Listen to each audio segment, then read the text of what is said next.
Well, I want to give everybody thank you for being here. I want to say give God the glory. Again, we have a great opportunity here to play another football game. It was great to have a bye week and to get rested up with our players and and then get some things going from academic. We gave our guys an opportunity to catch up on their academic things, and so I thought the time was definitely well used. I think the positive we go in this ball game here, I think it's great to know that we have great fans. We played the last 2 out of our 3 games at home. I know we're excited to play Presbyterian here in the afternoon at 3:30. I also want to say it's great to know that this game is going to be a military appreciation game, and we appreciate all the military people and all the many things that they have given us to allow us to play this game of football, and we pray to them for their families and continue for their health throughout the rest of the time. Also, we need to finish the season strong. I think we have a great opportunity to do that like we've done in the past. We've been very, very good in the month of November. As we kind of say it, you hear us saying is a lot of things happen great when you do things in November. You know, things will be remembered if you finish the season strong in the month of November. More details about Presbyterian. Harold Nichols, I think, has done a great job. Last year, he was the coach of the year, coach of the year as far as in the Big South Conference. This year, his team is good. Unfortunately, the record doesn't speak about that, but I've seen some improvement, particularly on the defensive side of the ball there. I think they've held a lot of people under whatever they had total yards per game. They've held everybody under that. So I give a lot of credit to their defense. I know their football players will play hard. Every conference game they've they've been within 7 points of each opponent. Offensively, the guys, Darrell Bridges, their running back, how he goes is how their team goes. I think he's averaged over 100 yards per game. He's more of a tough runner, physical runner, has enough moves where he can do some things. He's not a shifty guy, not going to outrun everybody, but he's very, very efficient in running the football. I think he's almost 5 yards per carry. Defensively, like I mentioned, they're very solid. Donnell Williams, a linebacker there, has been a very, very good football player in the 3 years now. My 4th year here. He's been there ever since. Ed Britt, all-conference player, both of them. They make plays. So they really the glue that kind of holds their defense together, and I think they really have done a pretty good job. Injury report, Nolan Spicer, he is doubtful, has an upper body injury. The keys to the game, I think we need to average 2 more yards per carry than they do. I think if that happens, I think we will be successful. We have to run the football. We got to stop their running the game.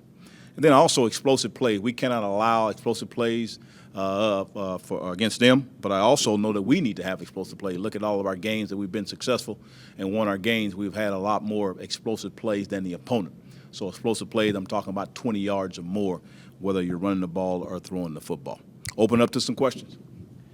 Coach, you said last week on the teleconference you wanted to work on tackling when you do get into practice, especially with a team that likes to run the ball. How much were you able to focus on that and shore that up so that way you can prevent Bridges or whoever else is in the backfield from breaking those big explosive gains? Well, we're going to continue to work on tackling. Again, we don't necessarily have to have a full tackling drill to get ourselves to be able to tackle well. I think we're going to continue to do that here. That's the next 3 days of practice and continue on as far as mentally getting our guys ready to play. So I think we tackle well. I think we will have a great success to do that. So we will continue to work on that drill, continue to, everybody. Coach, you just talked about how Presbyterian's running back, if he goes, the team goes. Overall, assessing your guys' ability to stop the run defensively, how would you categorize that over the course of the season? Inconsistent. I think we've had some good games. We've had some not so good games there as far as being able to stop the run and stop it consistently. I'm talking about the whole ball game. And, again, that's tough to do. But I hope that we can raise to the challenge. I believe that our coaching staff can do that. I think we've shown it in the past years that our defense can respond in a good way, and our whole football team can respond in a good way there. So I think our guys are excited to play some more football. Nichols said this morning that Bridges missed the last 3 quarters against Gardner-Webb because of a lower leg injury, that he might not be ready to go, that he expects him to be ready to go. Do you still prepare for him, or do you now focus on studying the shiftier, scattier guys that they have that they can bring in, like Gill and Patterson, those guys who can come in? Well, I think first of all we're more looking at what we need to improve on and what we need to do. So we're not going to get too in tuned on who's in the game. Yes, there's probably certain plays if Bridges in there they're going to run more of. They're going to still run their same plays. They're going to have the same guys doing it. The other backs are a little bit more quicker, a little bit more speed. But again, we got to worry about ourselves than worrying about what they're going to do. We'll prepare for Bridges going to play until we see otherwise. Speaking of the open date, what was the work week like for the players? How much time off did they get, and when did you guys get back to game planning? We practiced Tuesdays and Thursday. Gave them a Friday and Saturday off. Then we did practice on Sunday. We actually put pads on Sunday. We normally don't do that. So technically we kind of had 3 practices if you count Sunday as far as a work day as far as that goes. So our guys had a lot more time to get their academics and take some time off. So a lot of guys there on Tuesday and Thursday didn't do a whole lot of participation. Some of the guys that played a whole lot of football. So we got a chance to look at some younger guys, but we also worked on a couple of things that we need to work on, and we hope to see that improvement in this ballgame. With Spicer doubtful, what have you seen in Spencer Cook that allows you to put him in the starting lineup and get him in there to get some penetration up front? Well, I think he's been a lot more consistent when he's been in the ball game. He's made a few more plays. He's been sound on knowing what gap his responsibilities are. So I think he's earned and deserved it. We hopefully hear maybe late in the week that we see Spicer, but right now he's definitely doubtful. But if it doesn't happen, Cook will be at the nose. We'll move Green to the 3 technique. Coach, just seeing the results from the Big South and Coastal going down to CSU, just impressions of that, and does that kind of change any perspective that you've had on the unfolding of the rest of this season as far as your guys' opportunities to maybe still win the Big South? Well, I think it just shows Big South Conference is a very, very good football conference.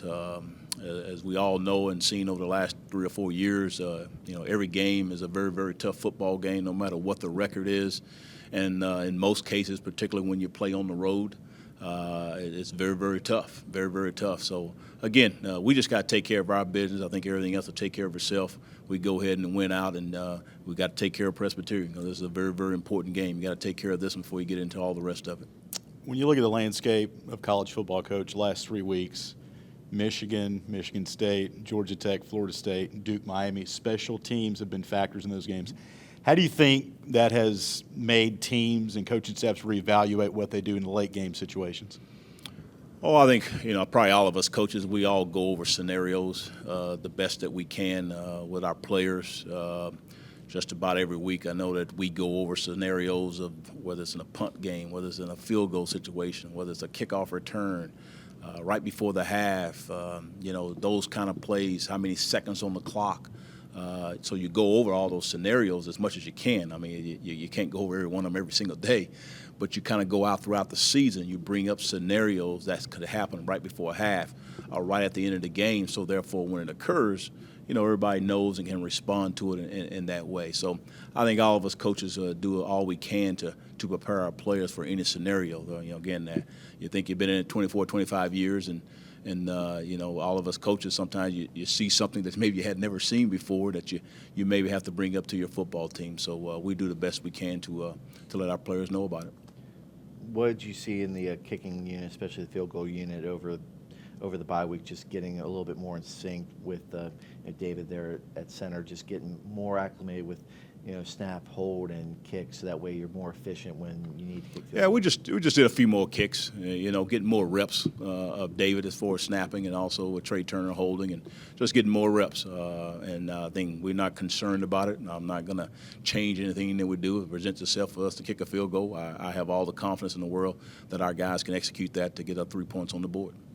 Coach, you played for a legendary coach at Nebraska. Frank Beamer decided to retire at the end of this season over the weekend and formalized it yesterday. When you heard that he was going to be stepping down, what were your initial thoughts? I think my initial thoughts are we're losing a good person in college football. Again, when you have a lot of good people in college football, again, I said a good person. Obviously, he's an outstanding football coach, but first of all, a very solid person to help all of our young people in our society. And I think every coach in football we're here to try to help our young men to be better in our society through the game of football, and I think Frank Beamer has done that. Again, I'm talking college football. Obviously, done a lot of things for Virginia Tech, but I think it's more important that he's done a lot of great things for college football, and we appreciate all the things he's done, and we wish him continued success to finish out this season in the right way, and may God continue to bless he and his family. Have you guys ever come across each other, or just you're both being coaches? No, I've never had a conversation with him or dialogue of that nature as far as really knowing him per se. But again, know a lot about him as far as the things that I've heard and seen. Were you hoping he would still be on the sideline next year when you guys played at Virginia Tech, just to maybe pick his brain, get to meet him, and interact with him in that way? I hadn't even thought about it, to be honest with you. So, I got a lot of things to work about here. But, again, we're going to miss him, and we wish him the best. Coach, last press conference, Josh had a rallying cry for the team to kind of come together and end the season strong. Have you seen anything in the team that kind of is different from a mentality standpoint and kind of camaraderie as you kind of approach November here? Oh, I think we just all come together. We haven't had a bye week this late, but I thought it was a good time for us to really talk about things of that nature.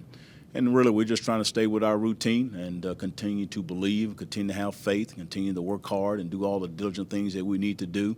And we should continue to build relationships. I think we spend a little more time talking about life things more than the actual football things there. We kind of have a deal where we call it a football combo, where we just kind of get together and talk about life experiences, talk about relationships between coaches to coaches, players to coaches, and their family members, all the different things that go on in life that sometimes you forget about. So we took advantage of it in the bye week just to spend a little bit more relationship time with each other. It's a good thing we had a bye week, man. We've had a long season.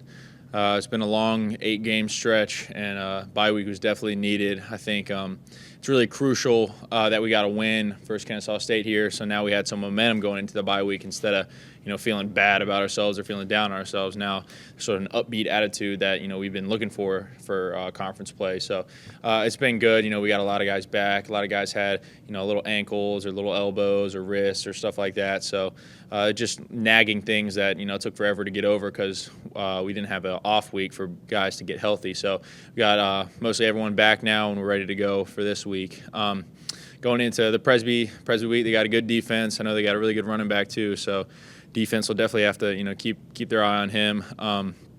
Good defense. I think they're the number one scoring defense in the Big South right now. So they're solid. They like to keep everything in front of them. Don't get beat deep on stuff. So it's going to be good. We're really excited about this week. Got another home game, so that's always good for us too. Josh, same mindset that you had 2 weeks ago. Still went out, control your destiny to go to the playoffs. Absolutely. I think everyone saw that, Charleston Southern beat Coastal. So if we went out and we get a little bit of help from some other guys, we could possibly win the Big South. But definitely, I think we got a really good chance. These last 3 games, Charleston Southern's going to be ranked really high. Coastal's going to be ranked really high. So we're really excited just to get this week over. Presbyterian's a good team. We're really looking forward to having another home game. It's been a long season for us not playing at home. We play so well at home, and we haven't had enough games here. So we're excited about playing in front of our stands again.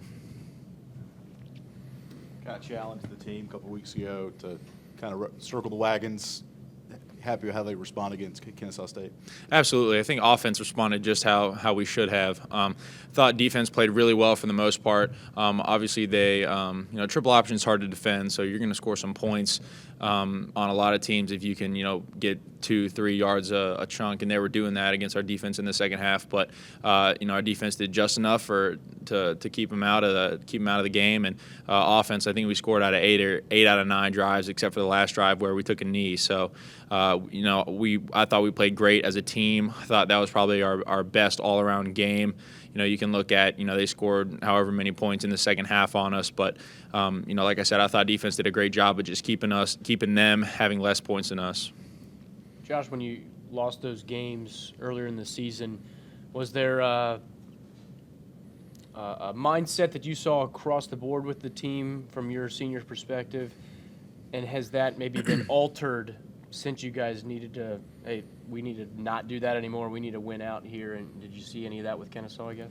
Absolutely. I think, coming off the Georgia State game, we started to kind of overlook the Big South because the Big South this year has anything can really happen. I mean, we lost to Gardner Webb and Monmouth. Monmouth almost beat Coastal. Charleston Southern ended up beating Coastal. So it's so up and down with who's been good. So I think we kind of got in sort of a funk to where we thought we were just going to go in and roll over everyone, and when we didn't execute as well as we knew we could have, and as we did, we ended up losing. So I think everyone got their mind right for the Kennesaw State game, and plus coming back to home, we have one of the best environments in FCS football to play in front of, so everyone was all geeked up and ready to go. So I think that helped us a lot.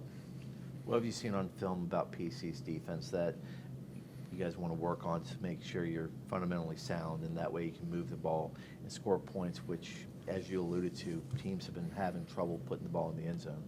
Yeah, they're just a bend don't break defense. They just try to keep everything in front of them, and then when they get down into the red zone, they start playing a little more aggressive. So that's the big thing is teams will get down there, and then the quarterback will hold on to the ball, and they'll get sacked and bump them out of field goal range or out of a touchdown. So we're just going to have to execute really well this week. They're a good defense, we're a good offense, so it should be a good matchup. Hey, Josh, going back to Kennesaw State, first-year program, they're off to a really good start. What was your assessment of them and just their level of talent and depth being a first-year program? They're going to be a really good football program. I think their schedule has helped them stay healthy a lot this year, so they've been able to keep their best players on the field the whole season. And as far as they're doing so well in the Big South this year, the triple option is such a hard offense to stop, and they've just been taking chunks out of people's defense. So they're going to be a really good program. I'm glad they're in our conference because they're going to be a good team that we have in here from now on. Were there any similarities between their offense and what Charleston Southern runs? Yeah, a little bit. Kennesaw State's offense is more of like a Georgia Tech, whereas Charleston Southern's offense is more of like an Auburn.